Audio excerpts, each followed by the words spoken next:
ओम शांति। आज 23 अगस्त 2021 की बाबा की मुरली। मीठे बच्चे, अब इस बेहद की पुरानी दुनिया का विनाश होना है।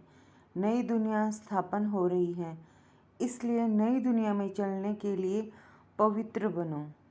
प्रश्न: परमात्मा के बारे में तुम बच्चे कौन सी वंडरफुल बात जानते हो जो मनुष्यों की समझ से बाहर है? उत्तर: तुम कहते हो कि जैसे आत्मा ज्योति बिंदु है, वैसे परमात्मा भी अति सूक्ष्म ज्योति बिंदु है। यह वंडरफुल बातें मनुष्यों की समझ से बाहर है। कई बच्चे भी इसमें मूंझ जाते हैं। बाबा कहते, बच्चे मूंझो मत।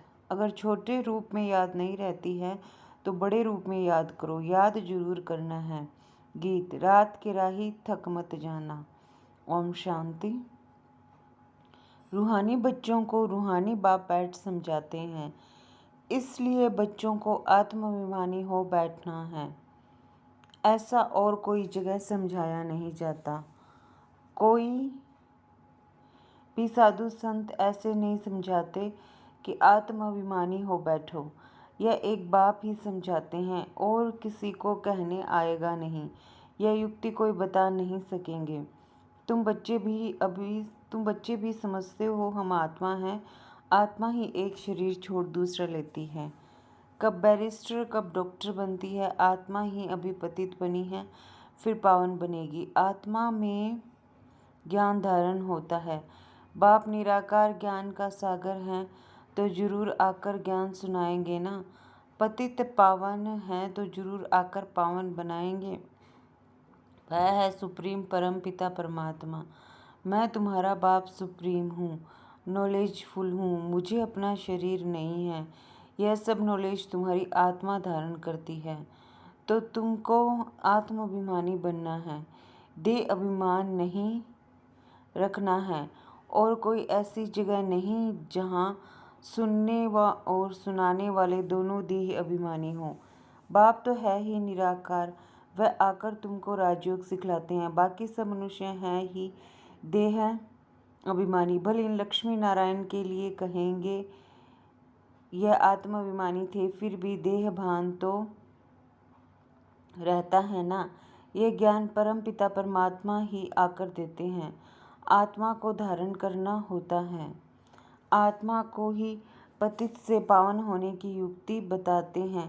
अभी सारी दुनिया का डाउनफॉल है, फिर राइज करने आते हैं। ये तुम बच्चे जानते हो।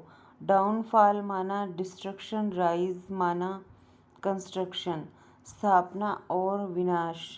स्थापना किसकी? नई दुनिया की, स्वर्ग की स्थापना, और फिर पुरानी दुनिया हेल नरक का विनाश। डिस्ट्रक्शन और कंस्ट्रक्शन। कलयुग है पुरानी दुनिया, इसका विनाश जरूर चाहिए। विनाश की निशानी यह महाभारत लड़ाई है। महाभारत का वृत्तांत महाभारत शास्त्र में दिखाते हैं। बाप ब्रह्मा द्वारा स्थापना करते हैं, सो तो जरूर नई दुनिया की करेंगे ना। यह है बेहद का विनाश और बेहद की स्थापना। बाप ही नया मकान बनाएंगे बच्चों के लिए, फिर पुराना जरूर खलास कराएंगे। तुम समझते हो बाबा अब नई दुनिया स्थापन कर रहे हैं। तमो प्रधान से फिर सतो प्रधान बनाने के लिए हमको तैयार कर रहे हैं। विनाश के लिए महाभारत की लड़ाई मशहूर है। कहते हैं यह वही समय है, वही स्टार्स आकर आपस में मिले हैं जो महाभारत के समय थे। इस सीडी में भी लिखा गया है भारत के उत्थान और पतन की अद्भुत कहानी। इस लाइन में कल्प कल्प अक्षर भी आना चाहिए। शुरू से अंत तक मनुष्य 84 जन्म लेते हैं। यह भी तुम्हारी बुद्धि में है। मनुष्य की बुद्धि को तो एकदम गोदरेज का ताला लगा हुआ है। इन बातों को मनुष्यों को जानना है। आत्मा यहाँ शरीर धारण करती है पार्ट बजाने। तो ड्रामा के आदि मध्य अंत के क्रिएटर, डायरेक्टर, मुख्य एक्ट्रेस आदि को जानना चाहिए ना। अभी तुमको ड्रामा के आदि मध्य अंत, हु इज़ हु, सारे ड्रामा का पता पड़ गया है, शुरू से लेकर अंत तक। बाप द्वारा यह नॉलेज सारी मिल रही है। सृष्टि चक्र कैसे फिरता है, इनको कहा जाता है रूहानी नॉलेज। जिस्मानी ज्ञान को फिलोसफी कहा जाता है। स्पिरिचुअल नॉलेज, रूहानी नॉलेज को ज्ञान कहा जाता है। अब यह सब बातें बच्चों की बुद्धि में बिठाई हैं। बच्चे जानते हैं अब 84 जन्मों का नाटक पूरा होता है। अभी हम वापस जाते हैं, परंतु पतित कोई वापस जा न सके। नहीं तो इतने जप तप तीर्थ आदि क्यों करते। पवित्र बनने के लिए ही गंगा स्नान करने जाते हैं, परंतु उससे कोई पावन तो बन नहीं सकते, इसलिए वापस कोई जा नहीं सकते। गपोड़े तो बहुत लगाते हैं कि फलाना पार निर्वाण धाम गया, ज्योति ज्योत समाया। बाप ने समझाया है वापस कोई जाता नहीं है। सब एक्टर्स यहाँ ही हैं। अभी नाटक पूरा होता है तो सभी स्टेज पर खड़े हुए हैं। अभी सब यहाँ मौजूद हैं। मनुष्यों को पता नहीं कि बोधि कृष्ण आदि कहाँ हैं। तुम समझते हो जो सब आत्माएं ऊपर से यहाँ आई हैं वह सब इस समय तमो प्रधान हैं। तमो प्रधान से सतो प्रधान कल्प पहले भी बने थे। बाप ही आकर स्थापना विनाश कराते हैं। कहते भी हैं यह है ज्ञान राजाओं का राजा बनाने वाला। ये बेहद के बाप ने कहा है कि मैं तुमको राजाओं का राजा बनाता हूँ। कृष्ण तो स्थापना नहीं कराते, क्रिएटर बाप है। बाप ही आकर समझाते हैं कि तुम मुझे बुलाते ही तब हो जबकि सृष्टि पतित है। ऐसे नहीं कि मैं नई सृष्टि रचता हूँ जैसे दिखाते हैं प्रलय हुई। यह सब रॉन्ग है। मनुष्य बुलाते ही हैं कि हे पतित पावन आओ, तो जरूर पतित दुनिया में आएंगे ना। बाप ही आकर कृष्णपुरी का साक्षात्कार कराते हैं। दिखाते हैं कृष्ण पीपल के पत्ते पर सागर में आया। यह है ठीक बात। नई दुनिया में फर्स्ट कृष्ण ही आते हैं। सागर में नहीं परंतु गर्भ महल में आते हैं। अंगूठा चूसते बड़े आराम से गर्भ महल में रहते हैं। सतयुग में जो भी बच्चे होते हैं गर्भ महल में रहते हैं। उन्होंने गर्भ महल की बात को फिर सागर में पत्ते पर बैठ दिखाया है। वह सब है भक्ति मार्ग की बातें। बाप इन सब शास्त्रों का सार बैठ समझाते हैं। यहाँ गर्भ जेल में रहते हैं तब कहते हैं हमको बाहर निकालो, फिर हम पाप नहीं करेंगे। परंतु रावण की दुनिया में तो पाप तो होते ही हैं, फिर भी पाप करने लग पड़ते हैं। तुम आधा कल्प जेल बर्ड्स बन जाते हो। चोर लोगों को जेल बर्ड्स कहते हैं। बाहर निकालते रहते फिर भी चोरी करते रहते हैं और जेल में जाना पड़ता है, इसलिए जेल बर्ड्स कहते हैं। बाप ने समझाया है ये रावण राज्य है, यहाँ वहाँ तो ये बातें होती ही नहीं। वह है ही राम राज्य। वहाँ न गर्भ जेल है और न वह जेल होता है। यहाँ तो कितने मनुष्य जेल में पड़े रहते हैं। गर्भ जेल है तो वह भी जेल है, डबल जेल है। कलयुग का अंत है ना, डबल जेल है, कलयुग का अंत है ना। आप समझाते हैं तुम बच्चे अभी कंस्ट्रक्शंस कर रहे हो। राइज और फॉल हर कल्प होता ही रहता है। राइज और फॉल दुनिया का होता है, उसमें मुख्य पार्ट है भारत का। गाते भी रहते हैं आत्मा परमात्मा अलग रहे बहुकाल, तो उसका भी हिसाब चाहिए ना। कौन सी आत्माएं बहुत काल से अलग रही हैं। पहले पहले देवी देवता धर्म की आत्माएं आती हैं पार्ट बजाने। अभी वह देवता हैं नहीं जो राज्य करके जाते हैं, उन्हों के चित्र निशानियां रहती हैं। राजाई तो ख़त्म हो गई, हेवन क्लास हो जाता है तो फिर हेल होता है, फिर हेल ख़त्म तो हेवन बनता है, तो नई दुनिया का कंस्ट्रक्शन होता है और हेल का डिस्ट्रक्शन होता है। कंस्ट्रक्शन के लिए बच्चे चाहिए ना, रहने वाले भी तुम हो। पहले तो तुमको देवी गुणों वाला देवता बनाना पड़े। यह भी गायन है, मनुष्य से देवता मूत प्लीति मनुष्य है ना। भगवानों आज गृहस्थ व्यवहार में रहते कमल फूल समान बनना है। यह इस मृत्युलोक का ही अंतिम जन्म। इसमें पवित्र बनना है। यह अच्छी रीति समझाना चाहिए। हम यह मृत्युलोक का अंतिम जन्म पवित्र रहते हैं। बाप कहते हैं इन विकारों पर जीत पाने से तुम विश्व का मालिक बनेंगे। बच्चे भी सुनकर फिर औरों को समझाते हैं कि इस पुरानी दुनिया का विनाश सामने खड़ा है। ये वही महाभारत की लड़ाई है। काम महाशत्रु है।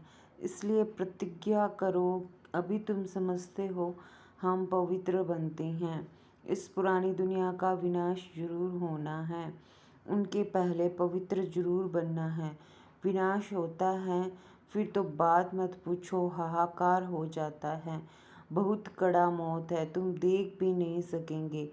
कोई का ऑपरेशन होता है तो कमज़ोर लोग ठहरते नहीं, गिर पड़ते हैं। इसलिए डॉक्टर लोग फैमिलीज़ को तो अलाउ ही नहीं करते। यह तो कितना भारी ऑपरेशन होगा, एक दो को मारते रहेंगे। यह है डर्टी दुनिया, कांटों का जंगल। सत्युग को कहा जाता है गार्डन ऑफ फ्लावर्स, फूलों का बगीचा। देवताएं चैतन्य फूल है ना। मनुष्य तो समझते हैं भविष्यत में कोई फूलों का बगीचा होता है। जो सुनते हैं सो कह देते हैं गार्डन ऑफ अल्लाह कहते हैं ना। फिर ध्यान में भी गार्डन देखेंगे। अल्लाह ने हाथ में फूल दिया, बुद्धि में ही खुदाई बगीचा है। भक्ति मार्ग में साक्षात्कार करने के लिए भक्ति करते हैं। साक्षात्कार हुआ तो कहेंगे सर्वव्यापी है ना। जो पास हुआ सो फिर होगा। बच्चे जिस पोशाक में जैसे आए हैं ऐसी पोशाक में फिर कल बाद आएंगे। ड्रामा को कोई अच्छी रीति समझते हैं। बाबा के पास कोई आते हैं तो बाबा पूछते हैं आगे कब आए हो। कहते हैं हाँ बाबा, आपसे कल्प आगे भी मिले थे, आपसे वर्षा लेने आए थे। बाबा पूछते हैं क्या मर्तबा पाया था। बाबा मम्मा कहते हैं तो जरूर उन्हों को के घराने में आएंगे। बाबा कहते हैं ऐसा पुरुषार्थ करो जो ऊंच पद पाओ। यह सब बातें तुम्हारी बुद्धि में हैं। बरोबर लड़ाई भी है। नरक है तो विनाश तो होना ही है।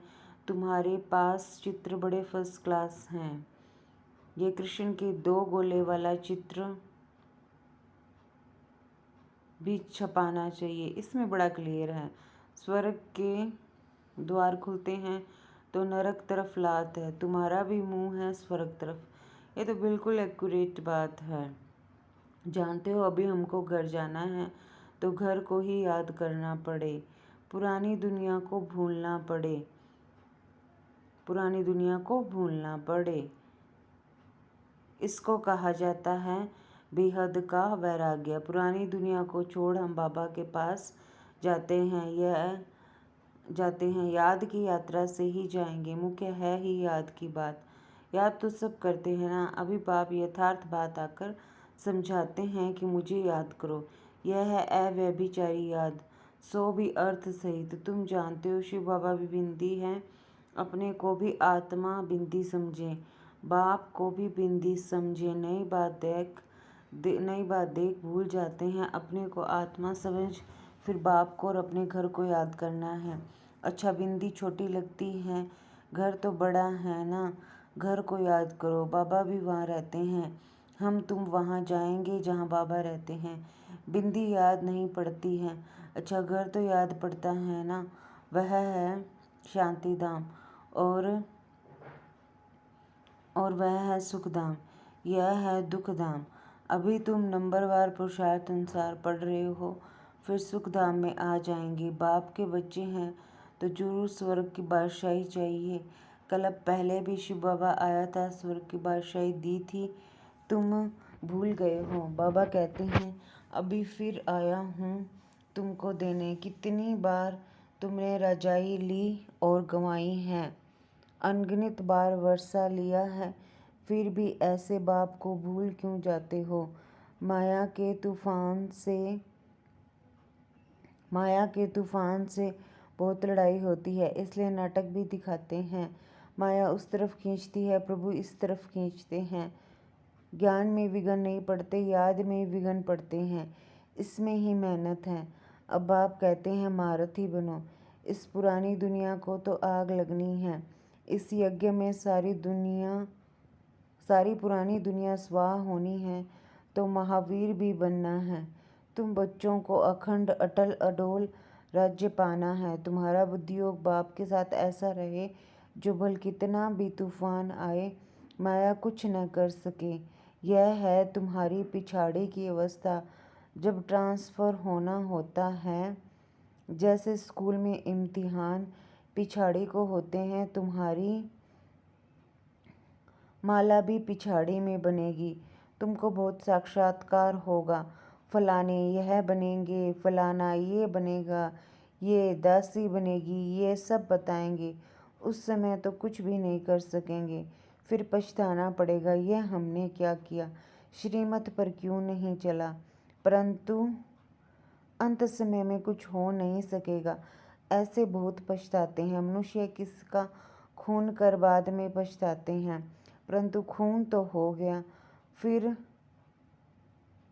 क्या कर सकेंगे। इसलिए बाप कहते हैं गफलत मत करो, अपना पुरुषार्थ करते रहो। अच्छा, मीठे मीठे सिकिलते बच्चों प्रति माता पिता बाप दादा का याद प्यार और गुड मॉर्निंग। रूहानी बाप की रूहानी बच्चों को नमस्ते, याद प्यार और नमस्ते। हम सब रूहानी बच्चों की रूहानी माता पिता बाप दादा को याद प्यार, गुड मॉर्निंग, नमस्ते, ओम शांति। शुक्रिया बाबा, शुक्रिया। धारणा के लिए मुख्य सार।